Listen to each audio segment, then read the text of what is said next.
지난주에는 우리 예수님께서 유대인과 이방인들 사이에 있었던 그 반목과 미움의 벽을 당신의 육체로 허무셨다라는 것에 대해서 우리가 살펴보았습니다.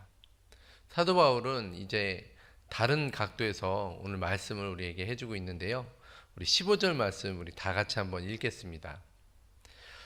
법조문으로 된 계명의 율법을 폐하셨으니 이는 이 둘로 자기 안에서 한 세 사람을 지어 화평하게 하시고. 아멘.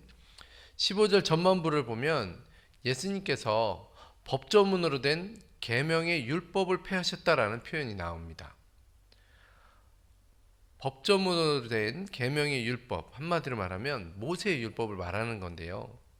바울은 예수님께서 이 모세의 율법을 폐하셨다, 지금 이렇게 말씀하고 있는 거죠. 그런데 우리 안에 의문이 듭니다.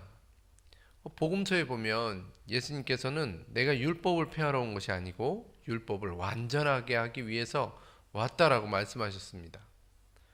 마태복음 5장 17절에 보니까요, 내가 율법이나 선지자를 폐하러 온 줄로 생각하지 말라. 폐하러 온 것이 아니요 완전하게 하려 합니다 라고 말씀하셨습니다. 율법을 폐하러 온 것이 아니다, 완전하게 하라고 왔다, 이렇게 말씀하셨는데요. 그런데 지금 바울은 예수님으로부터 사도가 된 사람인데 예수님께서는 난 율법을 폐하지 않고 완전하게 하기 위해 왔다라고 말씀하셨는데, 바울은 오늘 본문에서 예수님께서 율법을 폐했다, 이렇게 지금 말씀하고 있다는 거죠. 우리는 이 간격, 이 모순을 보면서 이게 무엇일까 궁금증을 가지게 됩니다. 정답을 먼저 이야기하면요, 사도 바울이 지금 말하는 것은 예수님께서 율법을 폐하셨다라는 이 말은 율법의 한 부분인 의식법을 폐하셨다라는 것이죠. 율법은 그 정신이 있습니다. 그 정신과 핵심이 있고요. 그 정신과 핵심을 표현하는 의식, 형식이 있다라는 거예요. 그래서 율법이라는 것은 핵심하고 그것을 쌓고 있는 의식, 형식으로 이루어져 있는데, 그런데 예수님께서는 그 율법의 핵심과 정신은 지켜야 되지만 그것을 표현하고 있는 형식과 또 시대에 따라 달라지는 의식은 피하여야 된다라고 지금 얘기하고 있다는 거죠. 그렇습니다. 더 이상 율법의 의식, 형식이 우리를 얽매지 못합니다. 유대인들은요, 율법을 통해서 자신이 구원받는다라고 생각했어요. 율법을 지키면서 구원을 받는 것뿐만 아니라 자기가 거룩해진다고까지 생각을 했습니다. 사도 바울은 예수님께서 이것을 파하셨다라는 거죠. 예수님이 이렇게 말씀하신다는 거예요. 아니다. 율법을 지킴으로써 구원을 받는 것이 아니다. 믿음을 통해서 받는 것이야. 이렇게 말씀해주고 있다는 거예요. 더 이상 율법의 행위를 통해서 거룩을 추구하는 것이 아니고 율법의 정신을 지킬 때 그 행위나 그 표현은 언제든지 얼마든지 바뀔 수 있단다. 지금 이런 얘기를 하고 있다는 것이죠. 유대인들이 생명처럼 지키면서 나는 이것을 지키면서 거룩한 사람이 되는 것이야 하는 그 율법 의식, 형식, 그것을 깨서 폐해버렸다라는 것이죠. 유대인들이 생명처럼 지키면서 나는 이것을 지키면서 거룩한 사람이 되는 것이다 라고 하는 그 율법의 의식은요, 한 4가지 정도가 되는데요. 첫째는 할례입니다. 할례를 지키냐 안 지키냐, 그것을 통해서 할례를 받았냐 안 받았느냐, 그것을 통해서 유대인이냐 거룩한 사람이냐 하나님의 백성이냐, 이것을 나누게 된다는 거예요. 두 번째는요, 유대 절기들이죠. 우리가 잘 아는 유월절 같은 절기들을 지키는 것이 하나님의 사람이다 아니다, 이거를 구분한다는 거예요. 그리고 음식입니다. 아무거나 먹으면 안 된다는 거죠. 하나님을 믿는 사람이라면 아무거나 먹으면 안 된다는 거예요. 그 다음에는 금식과 기도의 규정이고 서원하는 것, 이런 것들이 있다는 거예요. 여러분, 이 중에 중요한 것도 있습니다. 예를 들면 기도의 규정이라든지 금식이라는 것은요, 또 다른 사람을 돕는 것, 그런 것들은 중요합니다. 그런데 문제가 되는 것은 무엇이냐, 바로 이것을 가지고요, 자기의 의를 삼는다는 게 문제가 된다는 것이죠. 이것을 가지고 다른 사람을 판단하고 정죄하는 것, 나 이런 것을 해서 나는 유대인, 나는 이런 것을 해서 거룩한 사람, 나는 이런 것을 해서 구원받은 사람. 그런데 넌 왜 그러지 않아? 그러니까 넌 이방인, 너는 죄인. 이렇게 정죄하는 것이 문제가 된다는 것입니다. 유대인들은 아마 이렇게 얘기했을 겁니다. 저 할례를 안 받은, 그래서 언약에 배제된 사람들. 사실 그들은 믿음을 보지 않는 거죠. 그냥 할례냐, 할례를 안 받았냐, 그걸로 구분해 버린다라는 거예요. 아마 이렇게도 얘기했을 겁니다. 저 돼지고기, 그리고 비늘 없는 뱀장어 같은 것을 먹는 사람들, 아유, 저 더러운 사람들. 여러분, 우리 잘 먹지 않습니까? 보쌈, 삼겹살, 그리고 돼지갈비. 지금 한참 배고프실 텐데 이런 얘기를 해서 얼마나 이거 잘 먹습니까? 뱀장어, 우리 없어서 못 먹지 않습니까? 그런데 우리가 유대인 앞에 서면요, 유대인들이 우리를 아유, 더러운 거 먹는 이방인들, 이렇게 얘기했을 거라는 거죠. 그뿐만 아닙니다. 아침 저녁으로 기도하는 사람들은요, 기도하지 않는 사람들에 대해서 나는 기도하는데 넌 왜 기도하지 않니? 그렇게 선을 긋고 분명하게 구분했다라는 거예요. 누가복음 18장 9절에서 14절에 보면요, 예수님이 자기를 의롭다 그렇게 믿고 다른 사람을 멸시하는 사람들, 이 사람들에 대한 비유로 말씀하시는 것이 바리새인과 그 세리의 기도, 그것이 나오게 됩니다. 우리 한번 누가복음 18장 9절에서 14절 말씀 우리 읽도록 하겠습니다. 시작. 또 자기를 의롭다고 믿고 다른 사람들을 멸시하는 자들에게 이 비유로 말씀하시되, 두 사람이 기도하러 성전에 올라가니 하나는 바리새인이요 하나는 세리라. 바리새인은 서서 따로 기도하여 이르되, 하나님이여, 나는 다른 사람들 곧 토색, 불의, 간음을 하는 자들과 같지 아니하고 이 세리와도 같지 아니함을 감사하나이다. 나는 일에 2번씩 금식하고 또 소득의 11조를 드리나이다 하고, 세리는 멀리 서서 감히 눈을 들어 하늘을 쳐다보지도 못하고 다만 가슴을 치며 이르되, 하나님이여 불쌍히 여기소서, 나는 죄인으로소이다 하였느니라. 내가 너희에게 이르노니 이에 저 바리새인이 아니고 이 사람이 의롭다 하심을 받고 그의 집으로 내려갔느니라. 무릇 자기를 높이는 자는 낮아지고 자기를 낮추는 자는 높아지리라 하시니라. 여러분, 우리 하나님 아버지, 우리 예수님은요, 그런 거 원하지 않는다라는 거예요. 그래서 너희가 율법의 정신을 지켜야 되지만 그런 행위 같은 것들은 다 없애야 된다. 그래서 율법을 폐지했다라는 것이죠. 오늘날도 교회 생활에 의식, 형식으로 사람을 구분하고 잘라내기 시작하면요, 한도 끝도 없이 분열과 다툼만 일어날 수밖에 없습니다. 우리 교회 성도분들 중에는 새벽 기도를 아주 잘 하시는 분이 계십니다. 한 달 전쯤 주일 저녁에 장로님께서 전화를 해주셨어요. 목사님, 내일 눈이 많이 올 텐데 새벽 예배를 가정 예배로 드려야 된다는 거예요. 왜냐하면 그렇지 않으면 비가 오나 눈이 오나 바람이 부나 항상 이렇게 새벽에 하나님 앞에 나와서 예배하시는 분들이 있기 때문에 그런 분들이 또 어두운 그 길을 내려오다가 사고가 날 수 있다는 거죠. 비가 와도 눈이 와도 바람이 불어도 새벽에 교회에 와서 기도하시는 이런 분들을 우리는 새벽형 인간이라고 합니다. 그런데 반대로요, 새벽은 힘들어요. 근데 저녁만 되면 눈이 초롱초롱해가지고 그때 하루를 정리하면서 기도하시는 분들이 있습니다. 그런 분들을 우리는 저녁형 인간이라고 하죠. 놀랍게도요, 둘 다 어느 쪽에도 기도하지 않는 분들이 있습니다. 그런 분은 그냥 인간입니다. 아니, 그럼 새벽형 인간인 분이 저녁형 인간인 사람한테 뭐라고 하는 거, 그게 맞는 거냐는 거예요. 하나님을 사랑해서 정해진 시간에 기도하면 되는 겁니다. 그런데요, 그런 것을 그 형식이나 의식을 기준으로 해서 사람을 판단하고 넌 왜 못하냐, 나는 하는데, 그러니까 넌 죄인, 이렇게 취급해서는 안 된다는 거예요. 금식을 상당히 중요하게 여기고 주기적으로 금식하는 파가 있습니다. 저도 금식을 상당히 중요하게 여기는데요, 그런 금식파가 있어요. 그런데요, 날마다 먹어야 되는 먹파가 있습니다.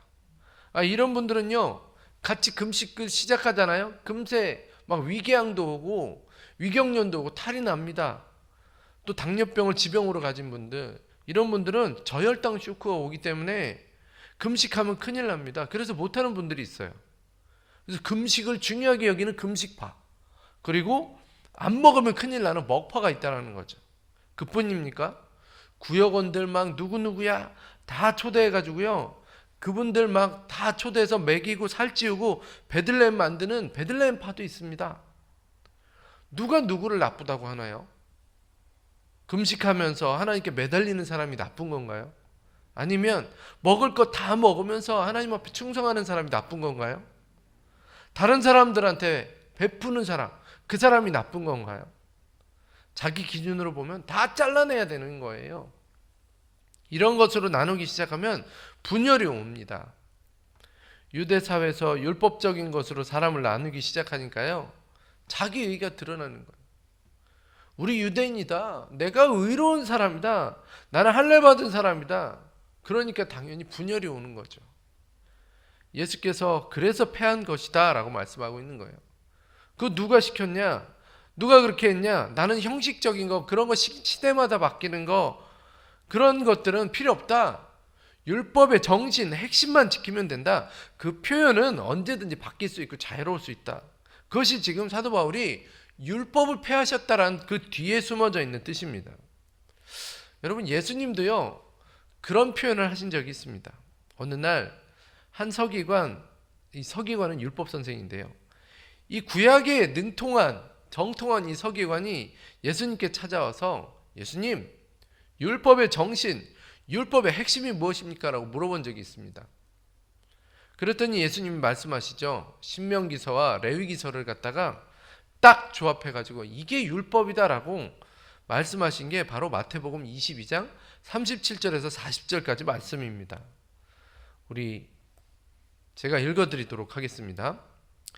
예수께서 이르시되 내 마음을 다하고 목숨을 다하고 뜻을 다하여 주 너의 하나님을 사랑하라 하셨으니 이것이 크고 첫째 되는 계명이요 둘째도 그와 같으니 내 이웃을 내 자신같이 사랑하라 하셨으니 이 두 계명이 온 율법과 선지자의 강령이니라. 뭡니까? 너희가 지금 붙들어야 될 것은 율법의 정신, 핵심은 이것이다. 바로 사랑이다 라는 것이죠. 하나님을 온 마음으로 사랑하는 거다. 그리고 그 사랑을 얻은 사람, 그 사랑을 경험한 사람은 내 이웃을 내 몸처럼 사랑하는 거다. 그런데 여러분, 서기관이 왜 이 질문을 하는지 아십니까? 그 마태복음에서는요, 예수님을 시험하려고 질문한다고 합니다. 서기관 질문 앞에 보면요, 바리새인들이 예수님을 올무에 걸리게 하려고 하는 질문들이 막 나옵니다. 이것저것, 이거는 해야 됩니까? 이건 어떻게 해야 됩니까? 형식적인 질문을 던지는 거예요. 그 형식을 안 지키면 넌 죄인이야 라고 지금 하려고 그 올무를 걸어놓고 덫을 걸어놓고 지금 기다리면서 질문하는 거죠. 세금 바치는 문제, 그거 어떻게 해야 됩니까? 형이 자녀가 없어서 죽었을 때 동생이 그 자녀를 취하면 나중에 천국에 가면 어떻게 되는 겁니까? 그리고 이어진 게 지금 서기관의 질문이에요. 구약에 능통한 이 서기관이요, 율법의 정신, 율법의 핵심은 무엇입니까? 그럴 때 예수님이 이렇게 얘기하는 거죠. 한 가지다. 하나님을 사랑하는 거고 내 이웃을 내 몸과 같이 사랑하는 것이다.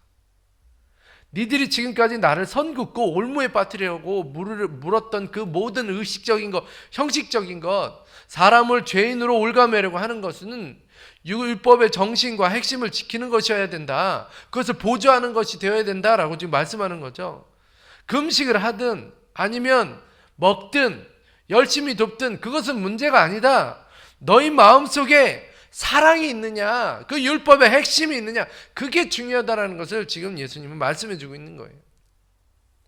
우리가 그것을 지키냐 안 지키냐, 그게 중요한 것이 아니라 율법은 하나님을 사랑하느냐 아니면 이웃을 사랑하느냐, 그것이 지금 너희들 가운데 지켜지고 있느냐, 그것을 위해 너희는 그것을 지키고 있느냐라는 것을 지금 물어보고 있는 거죠. 저희 장인어른이요, 교회를 나온다고 몇 번을 약속하셨어요. 근데 그때마다 아직은 아니네 이렇게 얘기하시는 겁니다. 그리고 이유를 말씀하시는데요, 담배는 내가 예전에 끊었으니까 그런데 이제 술을 마시고 사람들 만나는 거, 이거는 아직 못 끊겠다. 교회 다닌다고 하는 사람이 말이야, 그런 것을 계속하면서 그런 거 하면서 교회 다닌다는 거, 그거 아니라고 생각한다. 그러니까 내가 좀 이렇게 술도 좀 끊고 사람들 끊게 되면 다음에 가겠다. 그렇게 말씀하시는 거예요. 그래서 제가 그랬습니다. 아니 아버님, 하나님이 원하시는 것은요, 우리가 담배를 안 피고 술을 안 마셔서 경건해진 다음에 하나님 앞에 오는 것이 아니라는 거예요. 진짜 하나님을 사랑한다면, 그리고 이웃을 사랑하는 것을 경험했다면, 그 하나님의 사랑을 경험했다면 교회부터 나와야 되고 예배를 해야 된다는 것입니다. 제가 이렇게 속으로 얘기했다. 여러분, 하나님을 사랑하는 뜨거운 마음이 식었는데 행위만 한다고 그게 무슨 소용이 있냐라는 거예요. 사랑하는 마음은 없고 형식만 따지는 것, 그게 무슨 소용이 있냐는 것입니다. 이거 하면 안 된다, 저거 해야 된다고 하면서 나는 유대인이야, 내가 몇 년 된지 알아? 내가 직분이 뭔지 알아? 하면서 다른 사람 잘라내고 선 긋고, 하나님은 지금 네 마음 안에 뭐가 있느냐? 나를 사랑하긴 하는 거냐? 하나님은 우리에게 이렇게 물으시고 계시는데 자꾸 우리는 형식으로 선을 긋고 다른 사람을 잘라내고 있는 것, 그것에 대해서 예수님은 그것을 패했다라는 거예요. 지금 사도 바울이 그 얘기를 하고 있는 것입니다. 그래서 예수님께서 말씀하셨던 것은, 너희가 율법의 정신 핵심은 이어진다. 그렇지만 사도 바울이 말씀하고 있는 것은 그 정신과 핵심이 아닌 의식, 형식, 그 모습은 내 의를 드러내고 다른 사람을 재단하고 막 잘라내는 그것은 허물어졌다라는 것을 우리에게 말씀해 주고 있는 것이죠.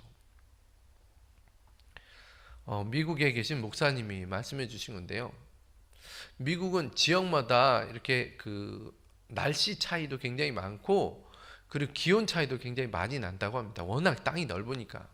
그런데요, 폭설이 오면 뭐 우리나라 강원도도 그렇지만 폭설이 오면 사람 키만큼 그렇게 눈이 쌓인다고 해요. 그래서 문을 막 못 열고 나갈 정도라고 하는데요. 근데 이제 그렇게 눈이 오면 아이들은 막 좋다고 그러는데, 어른들은 그 눈을 다 치워야 회사도 갈 수 있고, 그 눈을 다 치워야 주일날이면 교회도 갈 수 있는 거죠. 그런데요, 이렇게 눈이 많이 오면 예배를 드리러 가야 되나 말아야 되나 고민이 된다고 합니다. 그런데 예배를 어렵게 그 목사님 드리러 갔다는 거예요. 그랬더니 성도 몇몇 분은 벌써 와 계시더라는 거죠. 많이 안 오셨대요. 진짜 조금밖에 안 오셨대요. 그리고 그 먼저 온 분들을 이렇게 살펴보니까 어깨에 뽕이 들어갔다는 거예요. 이런 와중에도 내가 목숨을 걸고 왔다는 거죠. 내가 이 정도야 막 이러면서 이렇게 보이지 않는 뽕이 있었다는 거예요. 그런데 그때 담임 목사님 하신 말씀이 그렇게 자기한테 남는다고 합니다. 이런 말씀을 하셨대요. 여러분, 오늘 이렇게 어려운 때 나왔는데 이건 우리의 노력으로 된 것이 아닙니다. 우리가 못 오신 분들보다 은혜를 더 받은 거라고, 더 마음 주신 거라고, 더 건강한 만큼 건강하게 해주셔서 나온 거라고 하시고, 그러니까 우리 못 오신 분들을 위해서 기도해야 된다라고 그렇게 말씀하셨다라는 게 그렇게 마음에 와닿다라는 거예요. 본질을 볼 수 있었던 분인 거죠. 우리 문제는요, 행위가 문제가 아니고요, 진짜 중심에 뭐가 있느냐가 문제가 되어야 된다는 것입니다. 진짜 문제는요, 하나님을 사랑하는 마음이 있냐 없냐라는 거죠. 그 표현을 했냐는 나중 문제라는 거예요. 우리 교회 비본질적인 거 가지고 사람 잘라내면 안 됩니다. 예수님께서 원하지 않는데 우리가 맞는 걸로 사람을 막, 우리 입장에서 맞는 걸로 사람을 막 잘라내고 정죄하면 안 된다라는 거예요. 사람을 얽어맨 그 율법, 우리가 가지고 있었던 지금까지의 전통, 이런 것으로 접근해서는 안 된다는 것입니다. 이미 주님은 이 모든 것을 깨셨습니다. 하나님께서 내 삶에서, 내 가정에서, 내 교회에서 이 모든 것을 깨주시기를 주님의 이름으로 축원합니다. 그래야 되는 겁니다. 우리의 형식이 중요한 게 아니고 우리의 마음이 더 중요하다는 거예요. 본질이 더 중요하다는 거예요. 그렇다면 예수님은 이런 율법을 폐하시고 우리에게 무엇을 하셨는가? 이것이 15절 후반절에 나옵니다. 15절 후반절에 보니까요, 이는 둘로 자기 안에서 한 세 사람을 지어 화평하게 하시고, 다 이렇게 허물어 버리신 다음에 예수님이 뭐라 하셨냐? 이 둘로 한 세 사람을 지으셨다라고 말씀하고 있습니다. 여기서 말하는 이 둘은요, 이방인 유대인입니다. 서로 가치가 다르고요, 삶의 방식이 다르고 추구했던 게 다르고 정서가 다른 아주 대표적인 그룹들입니다. 이 두 그룹을 딱 한 사람으로 만들었다라는 거예요. 여기 이 표현을 우리가 주목해 봐야 되는데요. 한 사람, 그러니까 한, 원, 그리고 세, new. 그래서 사람은 man입니다. 그래서 one new man, 한 사람을 만들었다라는 거죠. 무엇을 지금 말하려고 하시는 겁니까? 유대인과 이방인 적절히 양보해 가지고 유대 이방인으로 이렇게 만들었다라는 게 지금 아니라는 거예요. 완전히 new man, 새로운 사람을 만들었다라는 것이죠. 완전히 새로운 존재를 만들어냈다라는 거예요. 이게 뭡니까? 유대인과 이방인으로 나뉘어 있던 분열과 싸움과 상처가 있었던 그 사람들을 이제는 한 교회, 한 성도, 그리스도 안에서 한 교회, 한 성도로 새로운 사람을 만들어냈다는 거예요. 무슨 말입니까? 하나님께서 그리스도 안에서 우리를 완전한 새로운 피조물로 만들었고 그리스도께서 새 교회를 만들었다는 것입니다. 할렐루야. 그렇게 선포하는 것이죠. 그러면 우리는 무엇을 깨닫게 되는 것입니까? 하나님은요, 우리가 한 개인이 새롭게 되기를 바란다는 거예요. 변화되기를 바란다는 거예요. 과거에 머물러 있지를 원하지 않는다는 것입니다. 우리 오산 비전교회 모든 성도님들은요, 그러니까 옛 모습, 옛 사람으로 돌아가지 않게 되시길 주님의 이름으로 축원합니다. 자꾸 예수님이 오셔서 날 새 사람으로 만드셨지 새로운 사람으로 변화되시기를 주님의 이름으로 축원합니다. 아니, 왜 자꾸 과거에 묶여 사시냐는 거예요. 왜 자꾸 과거로 돌아가냐는 거예요. 오늘 우리는요, 예수님 때문에 새로운 피조물이 되었으니까 새로운 현재를 위해서 살아가야 된다는 것입니다. 예수님께서 진짜 원하시는 삶은요, 옛사람을 벗어버리고 새 사람을, 과거의 상처가 아니고 미래의 소망으로 살기를 원한다는 거예요. 어떤 분은요, 과거에 묶여서 살기를 작정하는 분들이 있는 것 같아요. 저희 교회 말고 다른 교회 분들. 이런 상태는요, 나이랑 관계가 없습니다. 아무리 젊어도요, 과거의 상처에, 내 열등감에, 내가 받은 그 상처에 상처를 준 사람 앞에 휘둘리는 거, 그런 사람들, 그게 바로 옛사람이라는 거예요. 올드맨이라는 거예요. 왜 옛사람으로 살아가고 있습니까? 여러분, 정말 나이가 들었어도요, 아니야, 내가 왜 과거에 붙잡혀서 살아? 과거는 지나갔어. 나는 그리스도와 함께 새 사람으로 살 거야. 나는 그리스도를 붙잡고 새롭게 살 거야. 주님이 나를 새롭게 하실 거니까 새롭게 살 거야 하는 것, 그런 사람들이 바로 새 사람입니다. 주님이 그런 사람들을 새롭게 하시는 거고 도와주실 줄 믿으시기 바랍니다. 신앙생활 굉장히 오래 했습니다. 이제 좀 포용할 그런 사람이 되어야 되는데요. 그런데 아직도 포용하지 못하고 옛날에 자기가 경험했던 그 기준 가지고 칼처럼 사시는 분들이 있습니다. 우리 교회는 그런 분들이 없습니다. 제 주위에 보면 그런 분들이 종종 있어요.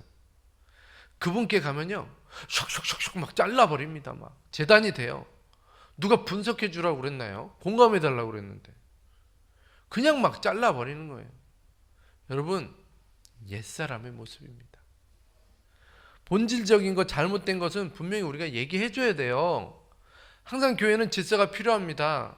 그러나 비본질적인 거, 그런 형식적인 거 가지고는 우리가 그걸 가지고 정죄하고 그걸 가지고 얘기할 필요는 없는 거예요.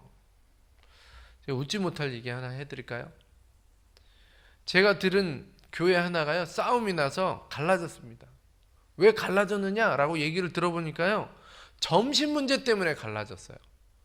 어떤 분은요, 한쪽에서는 우린 죽어도 밥을 먹어야 된다, 밥파가 생겼고요. 한쪽에서는 우리는 국수를 먹어야 된다, 간단하게 국수 먹으면 좋겠다, 국물이 있는 국수를 호로록 먹어야 된다, 이렇게 국수파로 나눠진 겁니다. 밥이 오른 이유, 국수가 합리적인 이유, 그래가지고 서로 논쟁을 벌이는 거죠. 그러면서 어떻게 했냐? 결국에는요, 한 번은 밥, 한 번은 국수, 한 주는 밥을 했다. 그럼 그 다음 주에는 국수를 해야 되는 거예요. 그런데요, 이게 싸움이 일어난 겁니다. 이게 뭡니까? 이게 뭡니까? 사실 그곳에 옛사람이 없어진 예수님 때문에 새로운 어른이 있어야 되는 거 아닙니까? 거기에 막 칼처럼 자르는 사람이 아니고요, 접착제처럼 붙일 수 있는 그런 사람이 있어야 되는 거예요. 지우개처럼 지워질 수 있는 그런 사람이 있어야 된다는 거죠. 그게 뭐가 중요하냐? 뭐가 중요해? 내가 밥할게. 내가 밥도 하고 내가 국수도 할게. 이런 분이 있어야 되는 거죠. 그런데요, 그런 사람이 없으니까 다 내 기준, 내 중심, 내 경험, 전통 이런 거 따지다 보니까 쭉 갈라지게 되는 거예요. 옛사람입니다. 옛사람. 아직도 옛사람에 묶여 있으니까 갈라지고 나눠지게 됐던 거죠.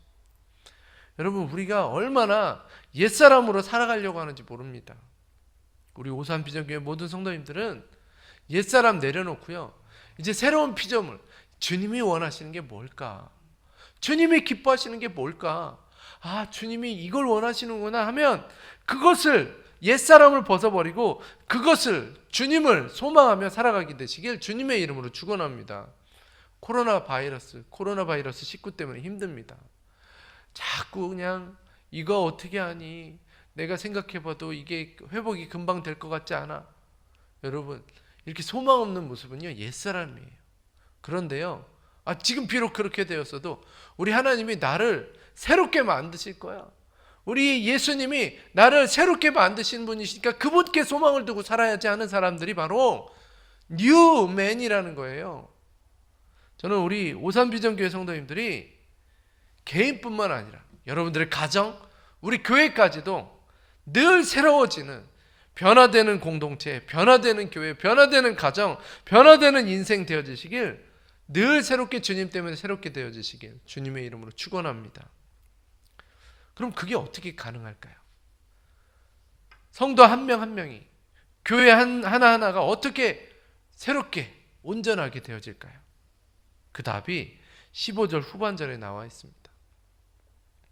이 둘로 자기 안에서 한 세 사람을 지어. 어떻게 한다고요? 자기 안에서. 예수 그리스도 안에서 가능하다는 것이죠. 이게 우리 힘으로 되는 게 아니에요. 우리 능력으로 되는 게 아니라는 것입니다. 결국 우리 한 명 한 명이 새로워지려면, 우리 한 교회, 한국교회가 새로워지려면 그리스도 안에 있을 때 가능하다는 것입니다. 여러분, 자기 안에 이 자기가 대명사가 누구를 가리키는 겁니까? 예수님이세요. 답은 예수님 안에 있다라는 겁니다. 우리가 하는 거 아니라는 거예요. 여러분, 새 사람을 예수님 안에서 지어라고 지금 말했는데요, 이 지어에 해당하는 헬라어 단어는요, 크티세라는 헬라어 단어로 되어 있습니다. 새롭게 창조한다라는 단어인데요, 그러니까 예수님 안에서 새롭게 창조하다. 그래서 영어에 보면요, create라고 되어 있습니다. 그러니까 창조하다라고 되어 있는 거예요. 그러니까 우리의 노력으로 되는 게 아니라는 거죠. 예수님이 계시기 때문에 가능하다. 새롭게 만들어진다. 하나님께서 하나님의 형상을 따라 우리를 만드셨던 것처럼 이제 예수님께서 예수님을 따라 우리를 완벽하게 다시 만들어 가신다라는, 새로운 사람을 만드셨다라는 이런 얘기를 하고 계신 거예요. 그래서요, 우리가 예수님을 바라보면서 예수님 앞에 나아갈 때 우리가 새로워지는 겁니다. 우리가 뭔가 노력해서 새로워지는 게 아니고요, 우리가 자꾸 우리의 경험이나 우리의 지식을 가지고 새로워지는 게 아니고요, 예수님께서 우리에게 함께 하시고 예수님을 추구하고 예수님이 우리에게 은혜를 주면 그 안에서 우리가 새롭게 되어지는 거예요. 그런데요, 자꾸 옛날을 바라보고 무슨 작정이라는 듯이 옛날의 상처를 묵상하고 막 그렇게 하고 있는 거, 내 열등감, 내가 가지고 있는 경험만 가지고 붙잡고 있으면요, 그거 누가 기뻐하냐? 누가 기뻐하겠습니까? 사단이 기뻐한다라는 거예요. 그래, 잘했어. 그래, 옛날 거 다 끄집어내가지고 정죄하고 한탄하면서 사는 거야. 과거에 그 상처가 회복이 안 됐는데 네가 어떻게 새로워지니? 자꾸 이렇게 참소하는 게 사단이 하는 일 아닙니까? 네가 무슨 주제로? 네가 뭘 할 수 있는데? 그렇게 얘기하는 게 사단입니다. 그런데 주님은 지금 어떻게 하시냐는 거예요. 아니야, 아니야, 그렇지 않아. 너희들 내 안에서 모든 것을 내가 새롭게 바꿔주겠어.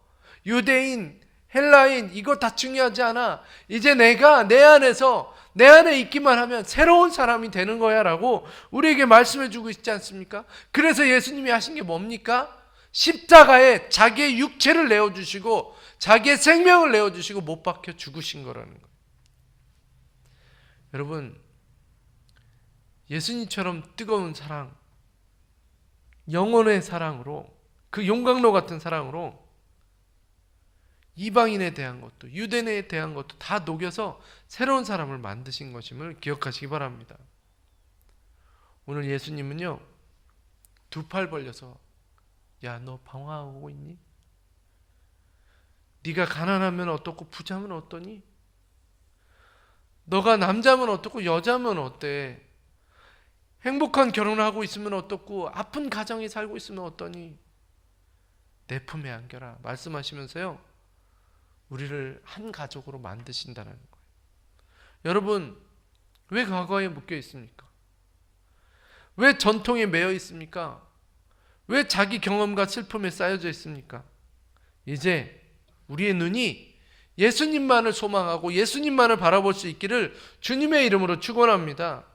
우리 마음이 그리스도의 소망으로 묶여지고 그리고 그리스도의 소망으로 우리가 새로운 피조물이 되시기를 주님의 이름으로 축원합니다. 그래서 과거를 박차고 과거의 상처 아픔을 뒤로하고 새로운 미래의 소망을 가지고 살아갈 수 있게 되시길 주님의 이름으로 축원합니다.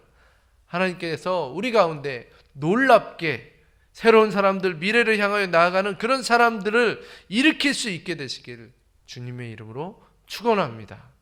기도하겠습니다. 하나님 아버지, 감사합니다.